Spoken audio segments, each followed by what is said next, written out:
Now, please move back.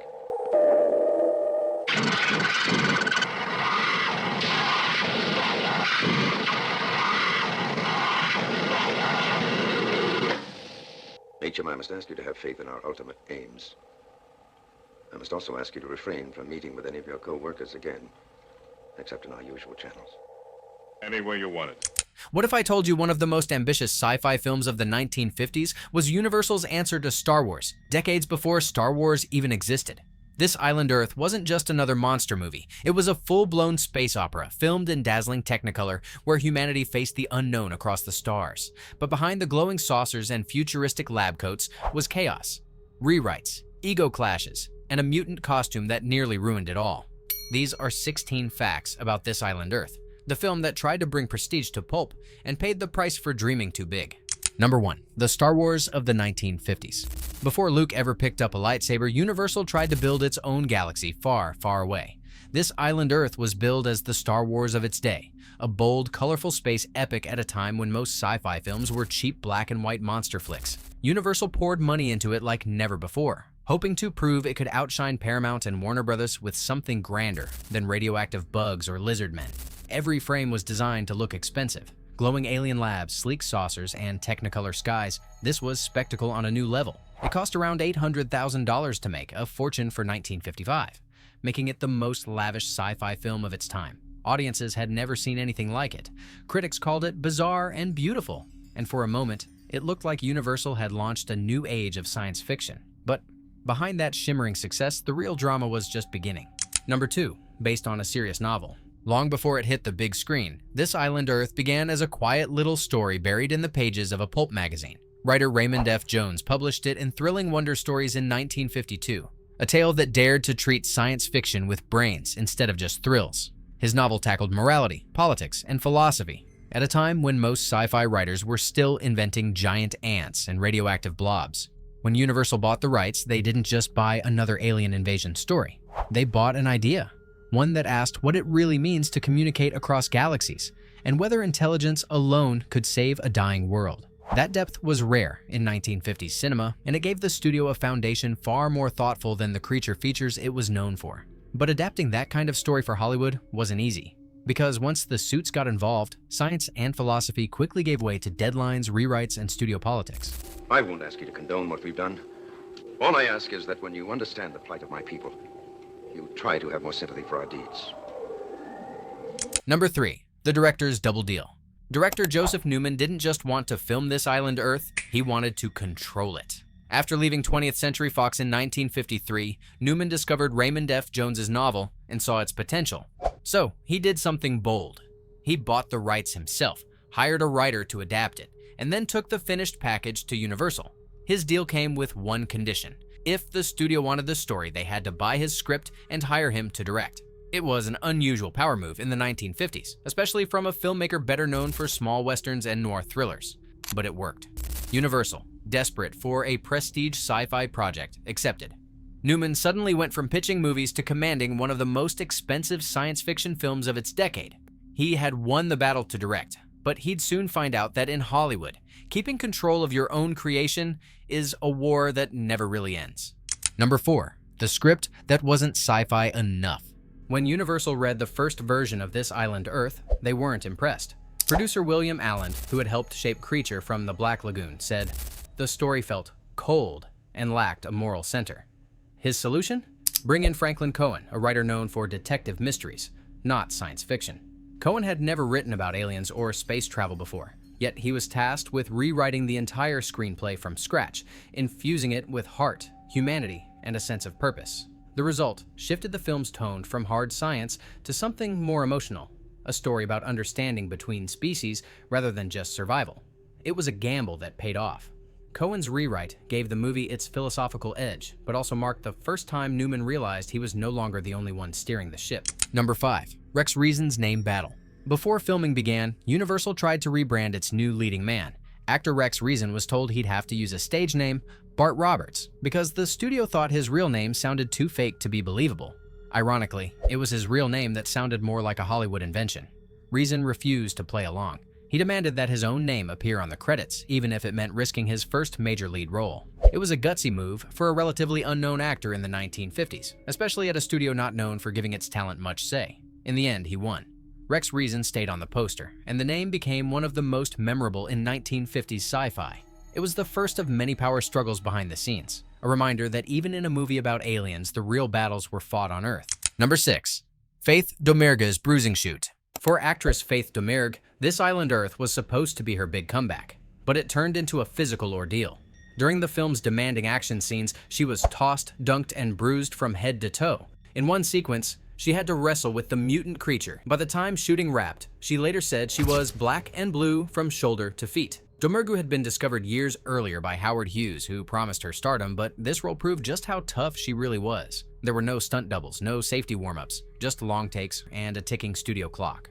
Her pain paid off.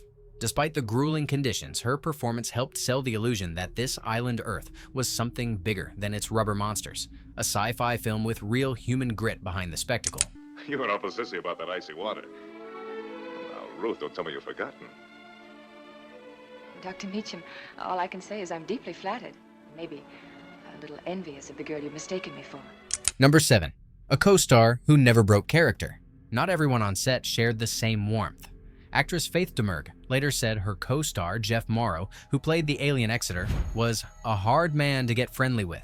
He rarely joked, barely spoke off camera, and kept to himself between takes. The reason? Morrow stayed in character even when the cameras weren't rolling. He believed Exeter wasn't just an alien. He was a symbol of understanding between worlds. To capture that quiet dignity, Morrow isolated himself from the rest of the cast, speaking in calm, measured tones and observing rather than socializing. It gave his performance a strange, haunting quality that audiences noticed, but it also made life on set feel like walking on eggshells. For Domergue, it was less like acting with a colleague and more like sharing scenes with a visitor from another planet. Pretty wild so far, right? And we're only halfway through. From bruised actors to secret rewrites, this island Earth was already turning into one of Hollywood's strangest productions. But the chaos was far from over, because next came the mutant's wardrobe malfunction, a real UFO sighting, and a studio so embarrassed they almost disowned their own film. Let's keep going. Number 8.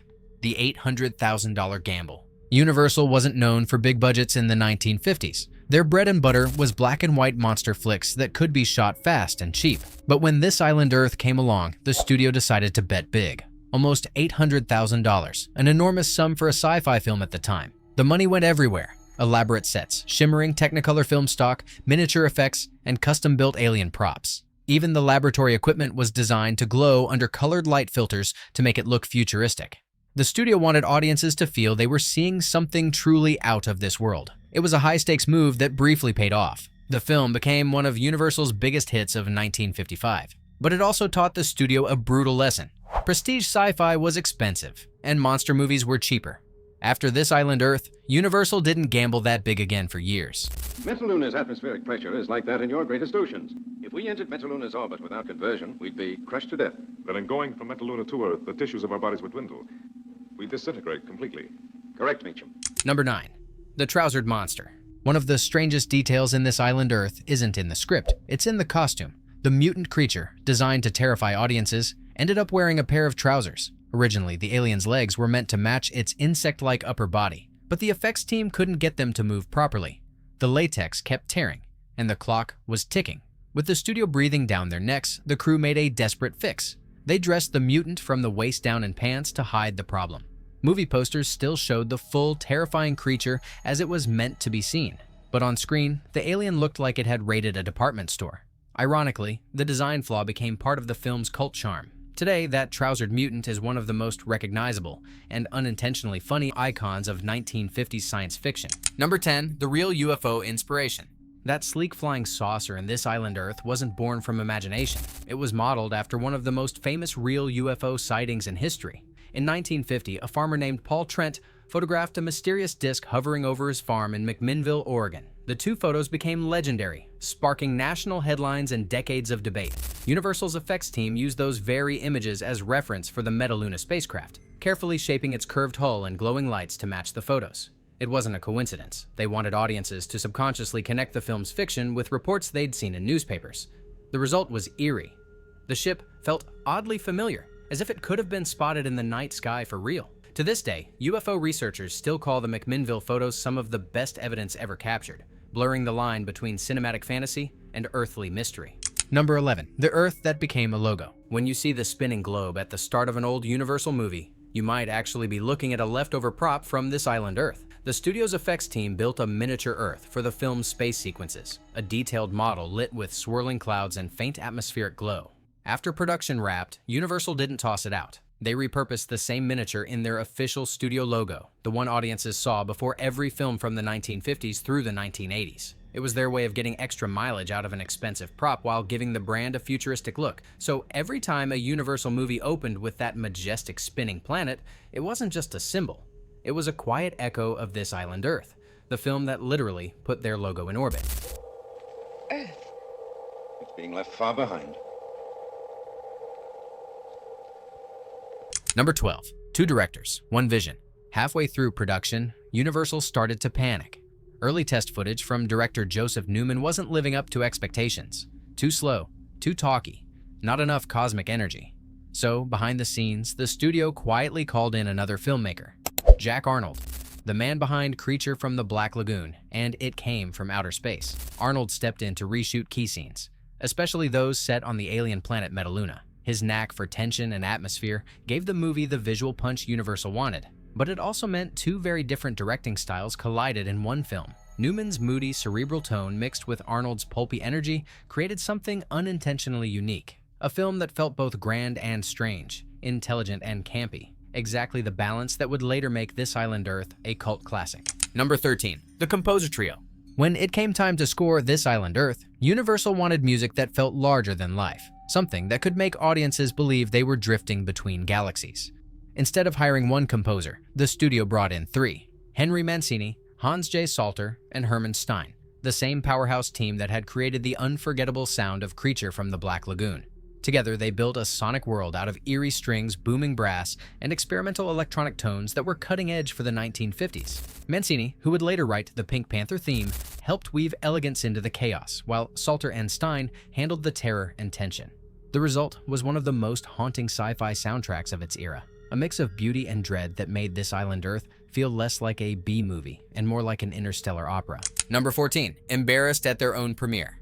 When This Island Earth premiered in 1955, the audience gasped, but not always for the right reasons. During the scenes featuring the mutant creature, stars Rex Reason and Jeff Morrow reportedly cringed in their seats. The costume, meant to be terrifying, looked clumsy and oddly human from the waist down, thanks to those last-minute trousers. Both actors later admitted they were so embarrassed by the mutant's appearance that they nearly walked out of the theater. What was supposed to be Universal's proudest sci-fi achievement suddenly felt like a punchline, yet over time, the same creature that mortified its own cast became iconic. The mutant's bulging brain and buggy eyes turned into a cult symbol, proof that sometimes the most memorable moments in cinema are born from accidents, not perfection. Stand back!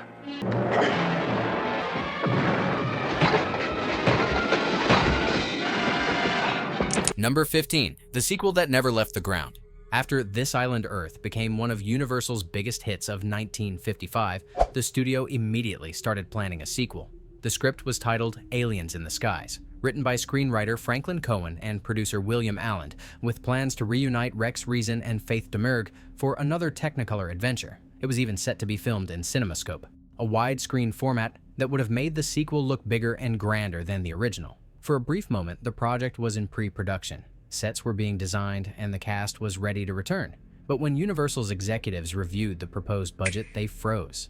The film was simply too expensive, and the sci-fi boom was already cooling off. So, before a single frame was shot, Aliens in the Skies was scrapped, leaving This Island Earth forever standing alone as Universal's one great attempt at an epic space opera. Number 16. A legacy hidden in the stars. Even after Universal abandoned big-budget sci-fi, This Island Earth refused to fade away. It quietly echoed through pop culture for decades, referenced in comics, video games, and even television. One of the clearest nods came in Star Trek's 1969 episode All Our Yesterdays, when Captain Kirk tells a prosecutor he comes from an island called Earth. Fans instantly recognized it as a clever wink to Universal's space classic. The film also inspired homages in later works, from Joe Dante's Explorers to Mystery Science Theater 3000, the movie, where it was lovingly roasted as both ridiculous and revolutionary. For a movie once dismissed as too strange and too serious, This island Earth ended up doing exactly what its creators hoped. It reached across generations, proving that even imperfect dreams can leave a permanent mark in the stars. For a film that began as a gamble, this island Earth became something more. A strange, glowing time capsule of 1950s ambition. It dared to dream bigger than monsters in rubber suits, reaching for the stars when everyone else was still afraid to leave Earth. Behind its shimmering colors and awkward costumes was a story about vision, of artists who wanted to make science fiction feel epic, human, and hopeful. And even if it stumbled along the way, it opened the door for everything that came after. So, which fact surprised you the most? Let me know in the comments, and remember, even the wildest ideas can change the shape of cinema forever.